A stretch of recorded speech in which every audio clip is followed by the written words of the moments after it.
নমস্কার, @রণজিৎ আপনাদের সবাইকে স্বাগত। আশা করি সবাই ভালো আছেন। দেখুন, এসআইআরের এই আবহে তৃণমূল একদিকে সুর চড়াচ্ছে, অন্যদিকে আবার অপোজ করছে বিজেপি। কিন্তু কার লাভ হবে এখানে? তৃণমূল, বিজেপি না বামেদের? এই প্রশ্নে কি উত্তর দিচ্ছেন শুভময় মৈত্র, সেটা একটু দেখুন। রাজনৈতিক বিশ্লেষক এরা সম্পূর্ণ আবহাওয়াটা বোঝেন এবং কিছু ইঙ্গিতপূর্ণ এখানে তাৎপর্যপূর্ণ বক্তব্য রেখেছেন এই সমগ্র প্রতিবেদনে। একটু মনোযোগ দিয়ে শুনবেন, শোনার পরে নিশ্চিতভাবে আপনারাও ইন্টারপ্রেট করতে পারবেন আশা করি। একটু শুনে নিন। অবশ্যই এসআইআর নিয়ে রাজনৈতিক তরজা চলছে।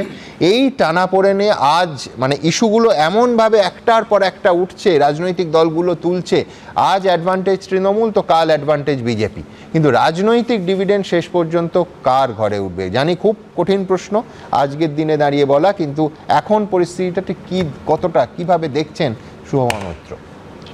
সুমনবাবু, এই যে ভোটগুলো নেওয়া হচ্ছে না, সেইখানে যে প্রশ্নটা করা হলো যে এই যে মানুষ ঢুকে পড়েছেন, এর পেছনে দায় কার? বিজেপির দায় না তৃণমূলের দায়, রাজ্য সরকার না কেন্দ্র সরকারের? ওই বাবার চোখের জল যখন ছোট্ট মেয়েটি মুছছে না, তখন একটা জিনিস কিন্তু বুঝতে হবে, এই দায় কিন্তু পেটের দায়। এবং এই যে বিশ্বজোড়া পরিযানের যে ইতিহাস, নিশ্চয়ই আমাদের দেশে আক্রমণ করেছেন বিশেষ ধর্মের মানুষ, আক্রমণ করেছেন আমাদের দেশের যে পুরনো সভ্যতা, সেই সভ্যতা ভেঙে গুঁড়িয়ে দিয়েছেন। এমন অনেক দেশে হয়েছে, তুর্কিতেও এই ধরনের বিভিন্ন ধরনের ঘটনা ঘটেছে। বিভিন্ন শক্তি যারা ধর্ম দ্বারা নিয়ন্ত্রিত, যারা ঔপনিবেশিকতাবাদ চায়, তারা আক্রমণ করেছে। কিন্তু এর বাইরেও হাজার হাজার নিম্নবিত্ত মানুষ এক জায়গার থেকে নতুন স্বপ্নের খোঁজে আরেক জায়গায় গেছেন।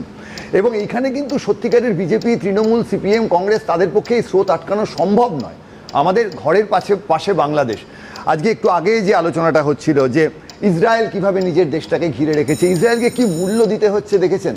কত মানুষ, তাদেরও হামাস গিয়ে তাদের কত মানুষকে মারছে, আর তারপরের মূল্যটা যখন ইসরায়েল গিয়ে এত মানুষকে মারছে প্যালেস্তাইনের। অর্থাৎ ভারত বাংলাদেশ সীমান্তে যাই ঘটুক না কেন, অন্তত আমি কোনো ইসরায়েল প্যালেস্তাইন চাই না।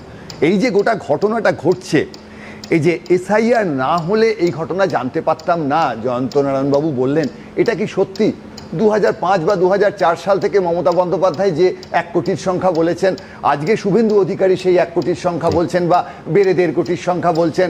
আজকে জহর সরকার মহাশয় বারবার বিভিন্ন তথ্যের মাধ্যমে আপনাদের অনুষ্ঠান থেকে বিভিন্ন রকম টুইটার, এক্স, এইসব জায়গায় বোঝানোর চেষ্টা করছেন যে 60-70 লক্ষ মানুষ হয়তো এরকম আছেন। ফলে এই জায়গায় অবশ্যই আমাদের রাজনীতির যে দুটো ধারা, আমি আগের দিনও বলেছিলাম, একটা হচ্ছে দক্ষিণপন্থী রাষ্ট্রবাদী ধারা, এখন বিজেপির যে ভাবনা হিন্দু রাষ্ট্রবাদী ভাবনা, অন্যদিকে বামপন্থীদের যে ধরনের বক্তব্য থাকে আন্তর্জাতিকতাবাদ, এই দুয়ের মধ্যে দ্বন্দ্ব চলবে। ইউরোপের দেশগুলোকেও সহ্য করতে হয়েছে।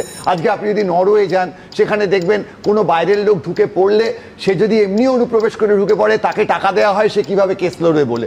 বিভিন্ন দেশের বিভিন্ন মত আছে। সুতরাং যে মানুষগুলি ঢুকে পড়েছেন, তার জন্য বিজেপি, তৃণমূল, সিপিএম, কংগ্রেসকে দায় না দিয়ে তাদেরকেই যে বার করার প্রসেসটা, বার করা হবে কিনা, তাদের আত্মীকরণ করা হবে কিনা, ভবিষ্যৎটা কি হবে, এই ভাবনাটাও একটা দেশের পক্ষে প্রচণ্ড জরুরি। অর্থাৎ বাংলাদেশের লোক আমাদের রাজ্যে ঢুকে পড়েছে বলে, আমাদের সব কাজ খেয়ে নিয়েছে বলে পশ্চিমবঙ্গের মানুষ বাইরে কাজ করতে যাচ্ছে, এটা যদি বলা হয়, তাহলে বাম থেকে তৃণমূল রাজত্ব অবধি রাজ্যে শিল্পের যে কোনো চেষ্টা করা হয়নি। এমনকি তৃণমূল রাজত্বে আজকে শিক্ষা দীক্ষা নিয়ে, সরকারি চাকরিগুলো নিয়ে যে গণ্ডগোল পাকানো হচ্ছে, এই উল্টো অতি সরলীকরণে কিন্তু রাজ্যের সমস্যাগুলো সম্পূর্ণ গুলিয়ে যাবে। এবং যে কথাটা বিশ্বনাথ দা খুব গুরুত্ব দিয়ে বলেছেন, সেটা হচ্ছে যে আলটিমেটলি আমাদের এই যে রাজনীতি, আমাদের তৃণমূলের লাভ না বিজেপির লাভ? আপাতত সামনের নির্বাচনে এখনও সিপিএম বা কংগ্রেস এই পরিস্থিতিতে 150 আসন পেয়ে যাবে এরও মনে হচ্ছে না। সিপিএম বা কংগ্রেসের প্রতিনিধি নেই, তারা নিশ্চয়ই রিবাটাল আপনাদের দেবেন। কিন্তু বিজেপি বা তৃণমূল কে কত ভোটে জিতবে বলে সার হচ্ছে তো এমন নয়। আমরা তো এটা জানি যে ভারতবর্ষের নির্বাচনে আমাদের বৃহত্তম গণতন্ত্র, যে কথাটা অমিত শাহ মহাশয় বলেছেন যে গণতন্ত্র দূষিত হয়ে যাচ্ছে, তা গণতন্ত্রকে পবিত্র রাখতে গেলে এটা তো পরিষ্কার দেশের নাগরিকই ভোট দেবেন। কিন্তু যে বিরাট অঙ্কের মানুষ ঢুকে পড়েছেন, যেমন আমেরিকা থেকেও ভেলায় করে ঢুকে পড়ে, ইউরোপে ঢুকে পড়ে, এই মানুষগুলোকে নিয়ে কি হবে, এই নিয়ে কিন্তু প্রতিবেশী রাষ্ট্রের নাগরিকরা ভোট দেওয়াটা তো মারাত্মক। আমরা একেবারে আপনার প্রতিনিধি কেন ওরা বাঁচবে, একেবারে আমরা চাই না। কিন্তু সেইটা আটকানোর জন্যই এই প্রসেস অত্যন্ত যৌক্তিক। পদ্ধতিগত কিছু ত্রুটি বা গোলমাল একদম। তাড়াহুড়ো করে এবং করা হচ্ছে, প্রস্তুতির অভাবও আছে, পরিষ্কার বলা তার উচিত। বাদ দিয়ে এটা হ্যাঁ। করতে হবে। কিন্তু একই সঙ্গে আজকে যদি সত্যি 1 থেকে 1.5 কোটি মানুষ বসে থাকেন এখানে, তার জন্য আমি বিজেপি, তৃণমূল, সিপিএম, কংগ্রেসকে দায় দেবো না। আমি বলবো আমাদের রাজ্য, আমাদের কেন্দ্র আগামী দিনে এনাদেরকে নিয়ে কি করবেন, যারা পেটের দায়ে ঢুকে পড়েছেন। বাংলাদেশের কি পরিস্থিতি ভাবুন তো, বিএসএফ নিয়ে না, বলার কথা দায় বলছি। মানে আমি বলছি, একটা কথা শুনুন, একটা কথা, বিজিবি এই যে বর্ডার গার্ড বাংলাদেশ, একদম। তাদের কথা তো বলছি না, পুরো দেশটার একদম 12টা বেজে গেছে, কি হচ্ছে সেখানে, তা আমাদের দেশকে তো তার অত্যাচার তার ফল ভোগ করতে হবেই। সুতরাং আমাদেরকে আমাদের ভবিষ্যৎটা ভালোভাবে, মানে আপনি কি বলছেন আমাদের সীমান্তটা খুলে দেওয়া উচিত, যে একেবারেই ওখানে নয়, গোলমাল হচ্ছে, এখানে চলে একেবারেই আসুন? নয়। না, না, না, এক second। আমি একেবারেই এটা আরে বলছি না। ওনার উত্তরটা শুনি, আরে আরে প্লিজ। একেবারেই বলছি না। আমি বলছি যে ঘটনাগুলো ঘটে গেছে, মানুষ ঢুকে গেছে, তার জন্য বিজেপি, তৃণমূল দায়ী না করে সীমান্ত সুরক্ষিত রেখে এবং বাকি যারা থেকে গেলেন তাদের ভোট দিতে না দিয়ে, এসআইআর পর তো সফল এসআইআর হবে, তারা তো ভোট দিতে পারবেন না। কিন্তু এই মানুষগুলি 1 কোটি 1.5 কোটি মানুষ যদি পশ্চিমবঙ্গে থাকেন, তাদেরকে নিয়ে কি ভাবনা, রাষ্ট্র ব্যবস্থা, তার মধ্যে বিজেপি, তৃণমূল আছে, তাদেরকে সেই আগামী দিনের ভাবনার কথা বলতে ভাবনাই নেই এখানে। আপনি যে প্রশ্নটা একেবারে শুভময়কে বলেছিলেন যে এসআইয়ের এই পর্বে কার লাভ কার লোকসান, আমি যেভাবে দেখছি, আমার সাথে অনেকে একমত নাও হতে পারেন। প্রথম আমি যেটা দেখতে পাচ্ছি সেটা হলো যে এসআইআরের মমতা বন্দ্যোপাধ্যায় হয়তো রাস্তায় বিরোধিতা করছেন, কিন্তু বিএলএ স্তরে অর্থাৎ বুথ লেভেলে মমতা বন্দ্যোপাধ্যায় কার্যত নিয়ন্ত্রণ নিয়েছেন আমি মনে করি। একদম। এবং আমি কিন্তু বলতে পারি তৃণমূল কংগ্রেস সারা বছর তাদের নানা রকম সমস্যা থাকতে পারে, কিন্তু সাধারণ মানুষকে এই ফর্ম ফিল আপে সাহায্য করার প্রশ্নে ওদের ভূমিকা কিন্তু ইতিবাচক। আমি তার আগে সুময়দার ইস্যুতে দেখুন, সুময় বাবুর এই যে মর্মস্পর্শী আবেদন আমার খুব ভালো লেগেছে, মানবিক আবেদন ভালো লেগেছে। আমি অনুরোধ করবো যাদের নিশ্চয়ই যারা অনুপ্রবেশকারী এসছেন আমার দেশে, আমার রাজ্যে 1 কোটি 1.5 কোটি যাই সংখ্যাই হোক না কেন, যারা এত মানবিক, তারা নিজেদের বাড়িতে 4জন 5জন করে নিয়ে রাখলেই তো অনেকের অন্নসংস্থান হয়ে যাবে। সেটা সুময় বাবু নিশ্চয়ই অ্যাফোর্ডও করতে পারবেন। আমার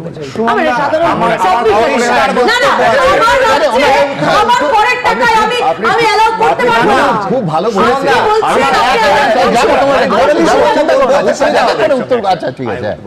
দেশের 23% জনসংখ্যা, 26% জমি নিয়ে 1947 সালে আলাদা হয়ে গেছে। সম্পত্তি বিভাজনের পরে আমি বলতে পারি না যে আমি বর্ষাতির ঘরে থাকতাম, ওটা এখন জ্যাঠামশাইয়ের ভাগে পড়েছে বলে ওই ঘরটা তো আমি ছাড়বো না, ওটা আমার বেডরুম ছিল। আমাকে কোর্ট যখন ভাগ দিয়ে দিয়েছে, আমাকে সেখানেই থাকতে হবে।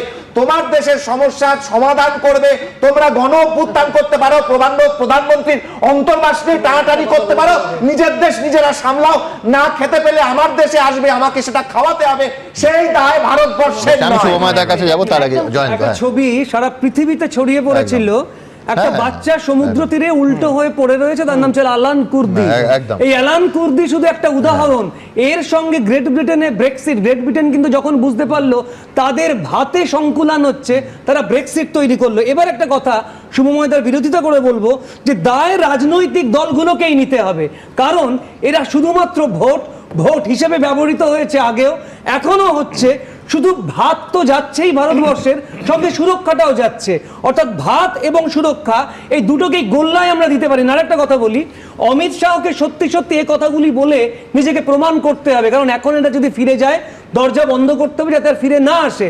অমিত শাহকে প্রমাণ করতে হবে এই কারণে বলছি, আজকে কথা উঠছে একটা সেটিং এর, যখন এইখানে তুমি বলছো যে অনুপ্রবেশকারীদের হটাবো, তখন তোমার ইডি সিবিআই এর কারণেই একটার পর একটা নেতা, দুষ্কৃতিকারী মন্ত্রী তারা ছাড়া পেয়ে যাচ্ছে, কারণ ট্রায়াল শুরু হচ্ছে না। অর্থাৎ কোথাও একটা সেটিং এর তত্ত্ব উঠছে, কাজে এই কথাগুলি বলতে হবে, তাকে নিজেকে প্রমাণ করতে হবে। ছোট কথা, কিয়াদি খুব যুক্তিপূর্ণ একটা কথা বলেছেন। আমার বাড়ির বিষয়টা আমি আসছি, আমার ঘরে কত স্কোয়ার ফিট রাখা যাবে কিনা, কিন্তু আমার করের টাকাতে নরেন্দ্র মোদী মহাশয় বাড়ির মানুষের মাথায় ছাদ দিচ্ছেন, মমতা বন্দ্যোপাধ্যায় মহাশয় তিনি মানুষের হাতে তার লক্ষ্মীর ভাণ্ডার পৌঁছে দিচ্ছেন, এবং এই যে বর্ডার দিয়ে তারা ঢুকে পড়েছে তার জন্য নরেন্দ্র মোদী মহাশয়ের যে সরকার, তাদের কিছুটা দায়িত্ব থাকে, এবং মমতা বন্দ্যোপাধ্যায়ের সরকারে তাদের এখানে রাখার কিছুটা দায়িত্ব থাকে। তা কেয়াদি অবশ্যই যদি ভোটে যেতেন, মন্ত্রী হন, ওই টাকাগুলো আমার যে ভাগটায় এই বাংলাদেশের লোকরা থেকেছেন বা ভবিষ্যতে যদি তৃণমূলের কেউ ভোটে যেতেন, ওই টাকাগুলো যদি ফেরত দেন, আমি অবশ্যই আমার বাড়িতে তাদের থাকার ভারতীয়রা সুবিধা পাবে না, ভারতীয়রা সুবিধা পাবে না, আপনি চান অনুপ্রবেশকারী। না, আমার টাকাটা আমার ভুলে যায়নি, আমার ভুলে তো যায়নি, ভারতীয়দের আমার ভুলে তো যায়নি, আমার বুঝতে চাই, আমি নির্দোষ প্রশ্ন, ফোন কাটবেন না, আমার খালি নির্দোষ প্রশ্ন হচ্ছে, অর্থাৎ আপনি চান না যে আমার ভারত সরকার বা পশ্চিমবঙ্গ সরকারি ফর দ্যাট ম্যাটার, যে সরকারি প্রকল্প সুবিধা আমার পশ্চিমবঙ্গবাসী ভারতীয় যারা তারা পাবেন, অনুপ্রবেশকারীরা যে পাচ্ছেন তার কারণ কেন্দ্রের এবং রাজ্যের সরকার ওই টাকাটা ফেরত চাইছি, ওই টাকাটা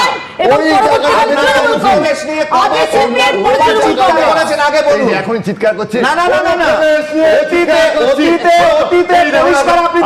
বিজেপি ছাড়া কোন রাজনৈতিক দল আমি বলছি, দেখুন আমার কর্তব্য